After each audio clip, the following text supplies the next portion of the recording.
ત્રણ કાળ સંધ્યા કરનારો. એમ કહેવાય છે કે પોતાના પિતાની માટે તુલસી પત્ર ને પુષ્પ લેવા માટે જ્યારે બગીચામાં ગયો ત્યારે એક વેશ્યા સ્ત્રીની સાથે દારૂ પી મદોન્મત થયેલો પુરુષ જ્યારે રમણ કરતો હતો એને જોયો અને એના હૃદયમાં એવો રજોગુણ છે, એવો વિચાર આવ્યો કે આ તો કરવાનું બાકી છે. પરણેલો હતો, શક્તિશાળી હતો, મરદ હતો, અને જેનામાં બહુ શક્તિ હોય ને એને જો યોગ્ય માર્ગદર્શન ન મળે ને તો લોકોનું ભૂંડું બહુ કરે. ઈ સ્ત્રીને પ્રાપ્ત કરવા માટે ને આકાશ પાતાળ એક કર્યા. એ વેશ્યાને પોતાના ઘરમાં લાવ્યો, પોતાની પરણેલીને કાઢી મૂકી, મા બાપને કાઢી મૂક્યા.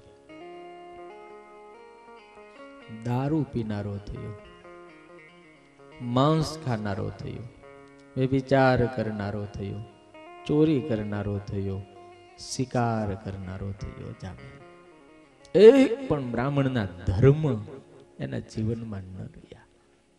પણ પુણ્ય કર્યું હતું ને. મહારાજ સ્વામિનારાયણ ભગવાને 18મા વચનામૃતમાં કીધું કે ભક્તિ કરી છે, કોઈ દાન કર્યું છે, કોઈ ધર્મ કર્યો છે, કોઈ સત્કર્મ કર્યું છે, એ ગમે ત્યારે આપણને આડું આવશે, આવશે ને આવશે. ગીતાની અંદર પણ ભગવાન કૃષ્ણ આ જ કહે છે. એક નાનું એવડું પણ સત્કર્મ હે અર્જુન ત્રાયતે મહતો ભયાત. એક નાનું સત્કર્મ પણ મોટા ભયમાંથી આપણને મુક્ત કરી દે છે. અનાયાસે એક વખત ગામમાં ફરતા ફરતા સાધુ આવ્યા, અને સાધુ હવ ગામને છેડે લોકો બેઠા હોય. આપણને ખબર છે પાદરમાં ઝાડવા હોય અથવા તો ચોરે બેઠા હોય. એ ઝાડવાની નીચે કોણ બેઠા હોય? જે કાંઈ કામના ન હોય, કોઈને કામના ન હોય, એ બધા ત્યાં ગોઠવાયેલા હોય અને આખા ગામની વાતો કરતા હોય. અને અમુક તો એવા વિચિત્ર પ્રકારના સ્વભાવ વાળા હોય કે લોકોને નડવા સિવાય બીજું કઈ કામ જ ન કરે, અને કોઈક કાંઈક પૂછે તો એને નડવાનું જ બતાવે. ચૌટે સંતોએ પૂછ્યું, ભાઈ અહીંયા કોઈ બ્રાહ્મણનું ઘર છે? તો કે કેમ? તો કે અમારે બ્રાહ્મણના ઘરની ભિક્ષા લેવી છે. જુવાનિયાઓને સાધુની મશ્કરી કરવાનું હુજ્યું, એટલે એને કીધું કે આ સંતો ચાલ્યા જાઓ, છેલ્લે છેવાડે એક બ્રાહ્મણનું ઘર આવશે. એને અજામિલનું ઘર બતાડી દીધું. હવે એને ભગવા કપડાની હારે ભયંકર વેર, સાધુ બાળંકારો ઝેર જેવો થાય. ઘણાનું હોય છે અમારે હારે, કારણ કે અમે ગયા જન્મમાં એના ડુંડા લણી આવ્યા હોય. એટલે જાણે અમને દાણા ઈનું આપી જતો, અમને ભાડે ને ઓલે આમ એ તમે બે પાડાને જોયા નથી, આમ કતરાય. અમારે આમ માળા એમ કતરાય. લે એનું કઈ ખાતા નથી, એના કપડા પહેરતા નથી, એના ઘરે કોઈ દાડ જાતા નથી, તોય જાણે સાધુ અરે જન્મથી ન દુશ્મન આવે. એને દારૂડિયા હારે મિત્રતા હોય. એવા બધા હારે કઈ વાંધો નહીં, અમારે હારે જ વાંધો.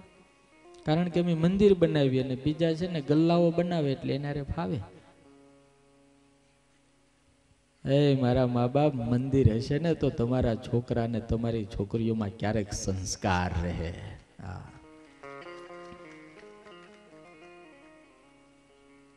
બધી બાજુથી જયારે અટવા હો ને ત્યારે મંદિરે જાહો ને ત્યારે આવો કોઈ સાધુ બાવલ્યો બેઠો હશે ને તો વાહો થાપડીને કે મૂંઝાતા નહીં, ભગવાન આપણી હારે છે, તરી જાઓ. સાધુ ઘર બતાડ્યું અને સંતો ગયા, અને અજામિલ બરોબર શિકાર કરવા ગયેલો. એની ઘરવાળી ઘરે 3-4 છોકરા. વેશ્યા હતી, પણ ઘણી વખત આપણે વેશ્યાને ખરાબ દ્રષ્ટિથી જોઈ. વેશ્યા હતી પણ સમજદાર હતી. ભિક્ષાન દેહી કરીને સંતો ઉભા રહ્યા, અને પેલી વેશ્યાએ જોયું કે બિચારા સંતોને કોઈકે ભૂલા પાડ્યા છે. ભિક્ષા દેવા માટે આવી તો ખરી, ભિક્ષા આપી, પણ આપતા આપતા એની આંખમાં આહુડા આવી ગયા. મહારાજ, સંતો, શું તમે કોઈ ખાતા નહીં હો? તો કે કેમ? આ બ્રાહ્મણનું ઘર નથી?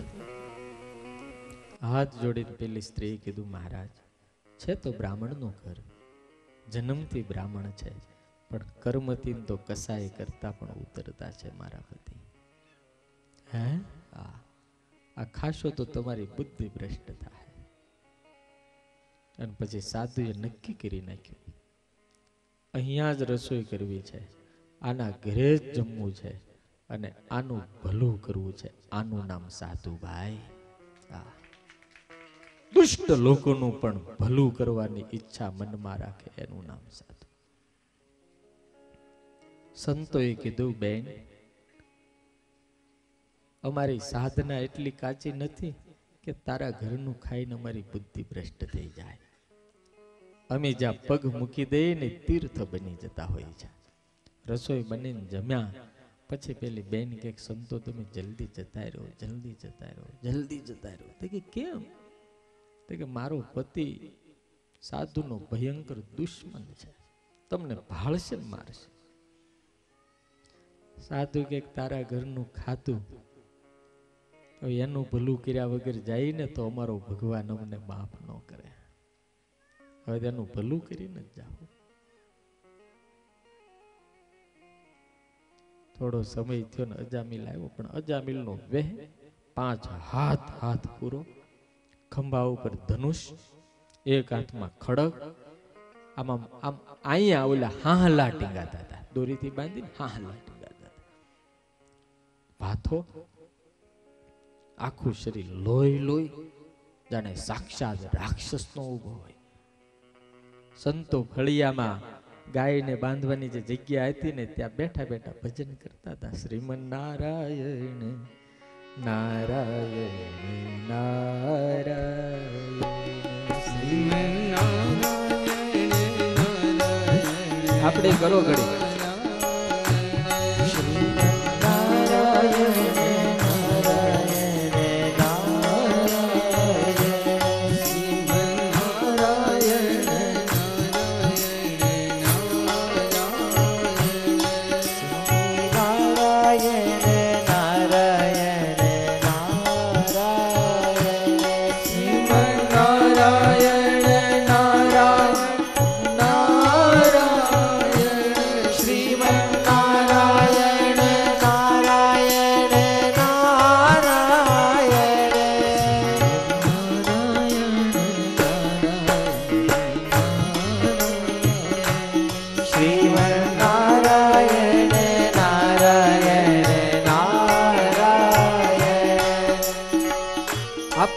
વિપત્તિથી જે અટકી જાય એનું નામ સંત નહીં. સાધુની વ્યાખ્યા ભાગવતમાં બહુ મસ્ત કરી છે.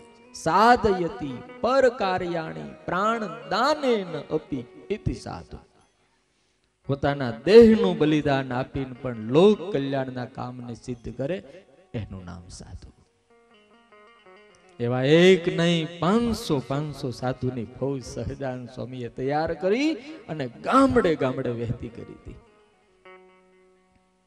સ્વામિનારાયણના સાધુએ ઓછો માર નથી ખાધો. ખેતરે ખેતરે ખેડૂત હળ હાંકતો ને એની પાછળ પાછળ સાધુ કરે, એ ભાઈ ભજન કરીને ભગવાનના નિયમ પાળજે, કંઠી બાંધો. અને માથા ફરેલ કોઈ ખેડૂત હોય એ ખરીપ્યો લઈને સાધુને મારે, સાધુ સહન કરે. એ ભાઈ ભજન કરીને ભગવાનને માની એમ કરી કરીને ભગવાન ઓળખાયા. અને ભરોસો તો કેવો અપાવે. આ અમારા આ ગુંદાળા ગામમાં ગોપાળાન સ્વામી આવેલા ને બધા પટેલોને બધા આખા ગામને ભેગું કરીને કે આ બધું નાખો કુવામાં, હું તમને એક એવા કુળદેવ પધરાવી દઉં, એના આશરે રહેજો, સુખી સુખી થઈ જાઓ. આખા ગામને ધન્યવાદ છે, હજી સ્વામીનું વચન પાળે છે. હનુમાન દાદા આપી દીધા. લો હું આ વ્યાસપીઠ ઉપર બેહીને તમને ગેરંટી આપીને કહું છું, ચેલેન્જ કરીને કહું છું, એક હનુમાન જો રખેવાળ હોય ને તો દુનિયાના બધા આંટા માર્યા કરે.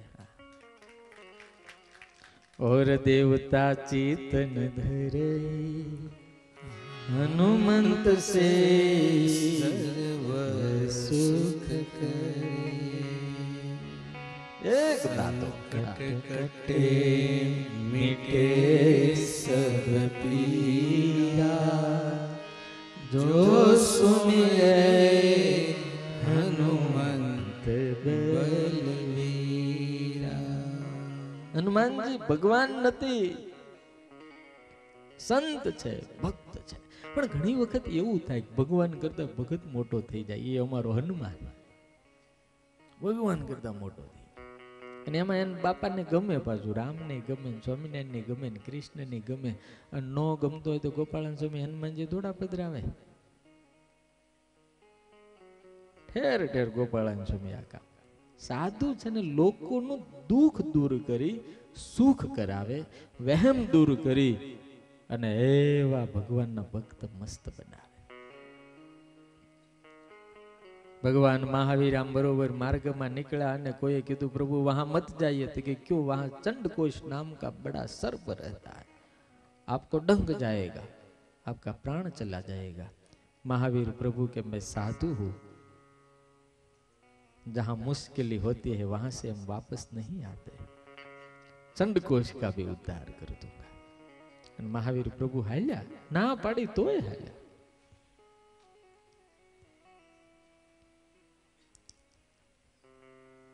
કોઈ જે માર્ગે કોઈ નો જાય ને એ માર્ગે બાવા જાય. હા, એને કઈ પડી જ ન હોય. એ હાલ્યા અને ચંડકોશ નામનો ભયંકર કાળ સર્પ, ભયંકર ઝેરી આવીને સીધું મહાપ્રભુને એને ડંખ માર્યો પગમાં. આગે જન ફરીને ડંખ માર્યો. જૈનના શાસ્ત્રોમાં લખ્યું છે મહાવીર સ્વામીના પગમાંથી લોહી નહીં, દૂધની ધારા નીકળી. દૂધની ધારા. એક માને દીકરો થાય અને વાત્સલ્ય જ્યારે ઉભરાય ત્યારે સ્તનની અંદર એવું પરિવર્તન થાય પરમાત્માની કૃપાથી કે લોહીનું દૂધ બની જાય.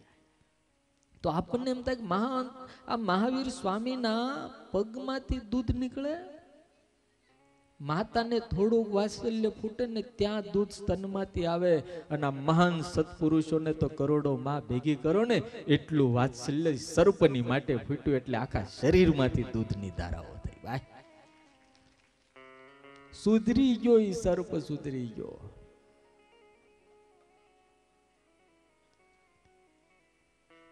અજામિલે આવીને જ્યાં ભગવા કપડા જોયા ને, ત્રાડ નાખી, એ સાધુડાવ. સંતો તો ધૂન બંધ.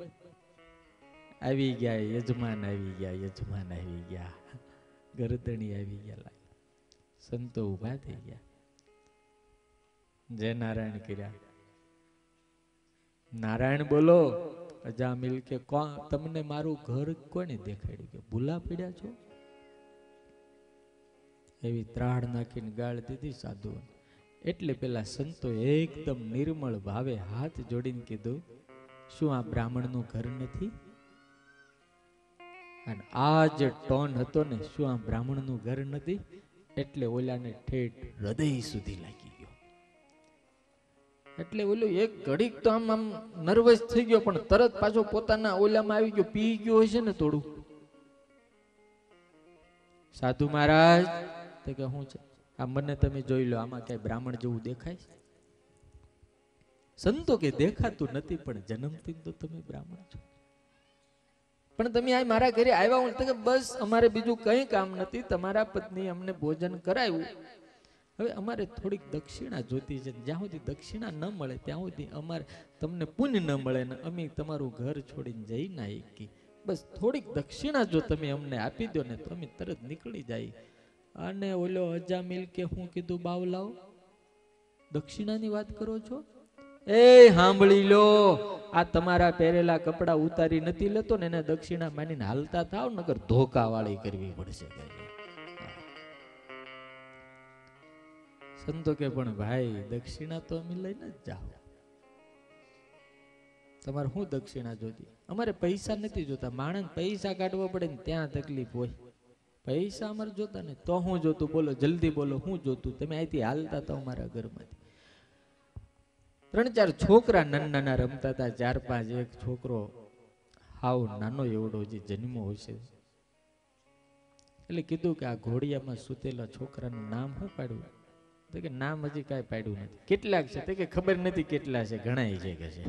હા,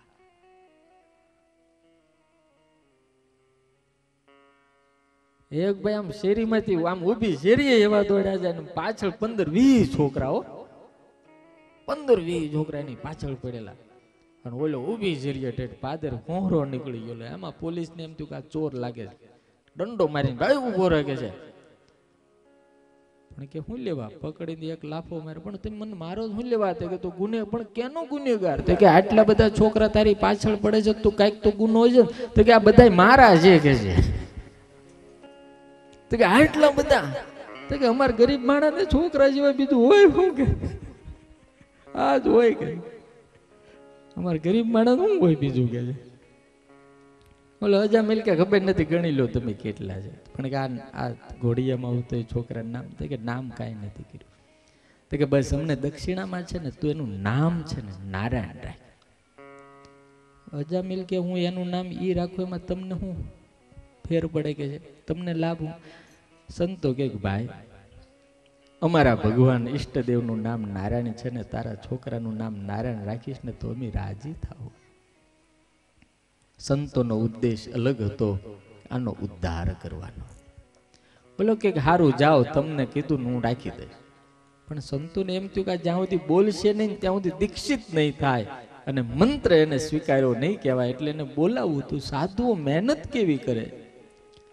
એટલે કે હારું જાઓ, હવે તમે આ ઘરમાં જ નીકળો, હું એનું નામ રાખી દઈશ. પણ હું રાખી? કે તમે જે કીધું નહીં રાખી દઈશ. બસ એમ નહીં, તું એનું નામ નારાયણ રાખ. હારું રાખી દઈશ કીધું ને તમે નીકળો ને, એમ નહીં. તું એક વખત બોલ, હું નામ રાખી?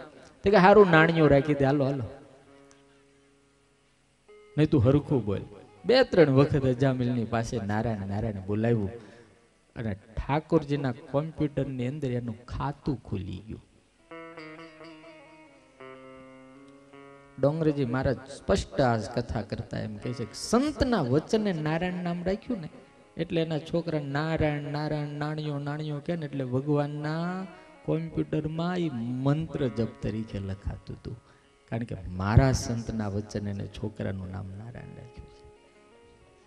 સુખદેવજી મહારાજ કહે છે હે રાજા, અને પછી તો સમય જતા જતા એને એ છોકરા સૌથી નાના છોકરામાં એટલું બધું આમાં લખ્યું છે ભુંજાન પ્રપિબન ખાદન બાલક સ્નેહ યંત્રિત ભોજયન પાયન મૂઢો ન વેદાગમ અંતકમ.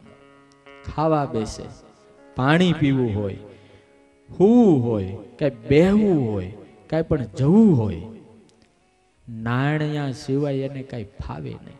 જમવા બે હાલ નાણિયા મારી અરે બે જા ખાવા, પાણી એ નાણિયા પાણી લાવ. હું હોય તો હાલ નાણિયા મારી ભેગો હુઈ જા, કઈ બાર જો હાલ નાણિયા મારી ઘરે અમારી અરે બજારમાં કાંટું મારીએ. નારાયણ નારાયણ નારાયણ નારાયણ નારાયણ નારાયણ આકાર માણા થઈ ગયો. પાપ તો બહુ કર્યા હતા, એક પણ સારું કામ કર્યું નહોતું. એટલે 20 વર્ષની ઉંમર બાકી હતી એને અંતકાળ આવ્યો. કારણ કે મહાપાપીઓ હોય ને દારૂ પીતા, તમે નથી જોતા દારૂડિયાને લીવર ખલાસ થઈ જાય ને ગુજરી જાય, તે હું એમ માનું જેનું મોત આવી ગયું હતું. એને ગાડી ખરાબ કરી નાખી, મારા બાપ ગાડી. હવે સરસ મજાનું હીરો હોન્ડા લીધું અને એને કેરોસીન નાખીને જ હાંક્યા કરીએ. આડે ધડ જવા દી. કેટલા વર્ષ હાલે લખ્યો? કેટલા વર્ષ હાલે? 2 વર્ષ 3 વર્ષ હાલે, 5 વર્ષ હાલે. બહુ તો બાઈક ખખડ્યું થઈ જાય, પછી કાંઈ હાલે નહીં, આપણે હાલવું પડે. પણ એની ગાડી કોઈ હારા માસ્તરના હાથમાં હોય કે હારા સાહેબના હાથમાં હોય, સરસ મજાનું પેટ્રોલ કે ડીઝલ નાખીને હાંકતો હોય, ટાઈમે ઓઇલિંગ કરતો હોય, તો મારા બાપ 25 વર્ષ એને કાંઈ ન થાય. એમ આ ગાડી છે ઠાકોરજીની આપેલી છે, ભગવાને જે કીધું નાખવાનું ઓઇલિંગ કરવાનું એ નાખો તો હરખી હાલે. 50 વર્ષ હાલે, 60 વર્ષ હાલે, ઘણાની તો 100 વર્ષ હાલે છે ભાઈ. એવી સરસ મજાની હાલે ને, પણ ઘણા તો લે દારૂ પીને, તમાકુ ખાઈને, આ તે ખાઈને, જે તે કચરો ખાઈને, જ્યાં રેંકડીમાં સુરતમાં જે રેંકડી મળે, ભેળપુરી મળે ભેળપુરી, ઢગડાપુરી મળે ઢગડાપુરી, પાણીપુરી મળે પાણીપુરી, અને એ બધું ખાઈ ખાઈને પછી એવા થાય. પછી એમ કે કાંઈ શાંતિ નહીં. પણ હેની શાંતિ હોય? તારા ઘરમાં ડોકુય ન કાઢે, નકરો કચરો જ ખાતો જ તે.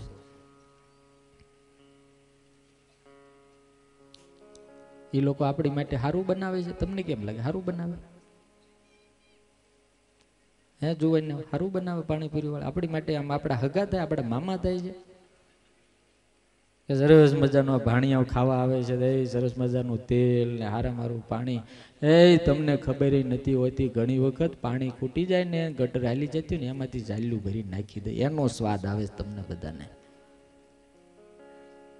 એમાં બાજુ તો એવી પાણીપુરી ખાય, શાકભાજી લેવા જાય ઓલી રેંકડી ઉપર કીડિયું ન ઉભરાણી હોય. મને કાલે એક ભાઈ કે થોડુંક બાયુને કહેજો કે બહુ ત્રાસી ગયા છે કે લગ્ન તમે કર્યામાં મારે શું કહેવાનું. સુરત ની અંદર કે છે આવા હારા બંગલાઓમાં રહેતા હોય ને ઉપરથી સીધી એઠી પાણીની ડોલ નાખે, રસ્તાઓ બહુ બગાડે છે કે એ મારી માવું જાઈને ત્યાં કચરો ન નાખવો, એઠું ન નાખવું, એઠું ક્યાંક એક જગ્યાએ નાખતા શીખવું. એ આપણો દેશ ચોખ્ખો હશે, આપણી શેરી ચોખ્ખી હશે, આપણું આંગણું ચોખ્ખું હશે અને આપણો રસ્તો ચોખ્ખો હશે ને તો આપણા છોકરાઓ નિરોગી રહે ભાઈ, નિરોગી રહે. આપણને આપણી નથી ખબર. આવા આટકોટ જેવા ગામમાં એક ડોક્ટરે દવાખાનું કર્યું અને દવાખાનું એટલું સરસ હાલ્યું, એટલું સરસ હાલ્યું, એટલા બધા પૈસા આવ્યા થોડા ટાઈમમાં. એક વર્ષ પછી હોટલ વાળો ડોક્ટર પાસે ગયો, સાહેબ તો કે હું દવાખાનું કેમ? તો કે હારા મારી હોસ્પિટલ હાલે, નવરો જ નથી, અડધો ભાગ લાવો કે. તારો અડધો ભાગ એનો લાવો, અડધો ભાગ. પણ કેમ? આ ગામમાં ગાયું ભેંસુ વાળા માણસો છે એટલે ચોખ્ખું દૂધ મળે, ચોખ્ખું ઘી મળે, સરસ મજાની શાકભાજી મળે. પણ મેં એવા ભયંકર ને ભંગાર ફરસાણ કરી કરીને ખવડાવ્યા છે ને એટલે લોકો બીમાર પડે ને તમારે ત્યાં આવે. નકર તમે ટોકરો ખખડાવતા હોય કે હા એ વાત તારી સાચી હો, તારી વાત મુદ્દાની છે.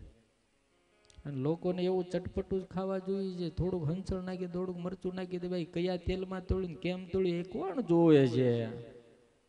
જોવા ગયા જ ક્યારે તમે? ભગવાનની કૃપા ઓછી નથી, ખાવાનું ઠાકોરજી ઓછું નથી આપ્યું. હારું ખાવું, હારું જોવું, એ હારું સાંભળવું. જેવું સાંભળો, જેવું જોવો, જેવું વિચારો ને એવા માણા થઈ જાય. તમને એક મારા ઓલી શું કહેવાય આને ક્લિપ દેખાડવી છે. માણા કેટલી હદે એવા થઈ જાય. આતંકવાદીના મગજ હોય ને, તમે જોવો એ બ્રશ કરે છે પણ બ્રશ એ બંદૂકથી કરે છે. હા એટલે છે ભગત છે કઈ ગયા અમારે દેખાડો. માણસને વૃત્તિ કેવી થઈ જાય છે યાર. તમે જેવું જોવો, જેવું સાંભળો, જેવું કરો ને આમ જોવો તમે.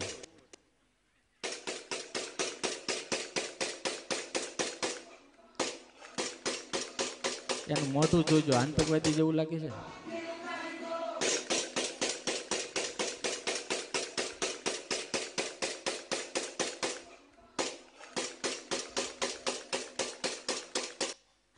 નાના નાના છોકરાને પિક્ચર દેખાડીને પછી ઠુસુમ કરે. ક્યારેક જો હાચી હાથમાં આવી ગઈ ને તો એની માને પેલો ઉડાડી દેવાનો છે.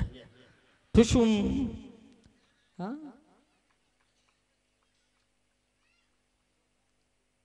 એ તમે સુરતમાં રહેતા હો તો મારી તમને બધા યુવાનોને વિનંતી છે કે વર્ષમાં 3 થી 4 મહિના દાદા દાદીને તમારા ઘરે લઈ જજો. એ દાદા દાદીના ખોળામાં તમારા છોકરાને રાખજો અને ઈ દાદા દાદીના સંસ્કાર અને એનો જે મમતા વાળો હાથ પડશે ને તો એ છોકરા મોટા થાય ને તો તમને ઘરે રાખશે, નકર માજનવાડે મૂક્યા હશે. માજનવાડે.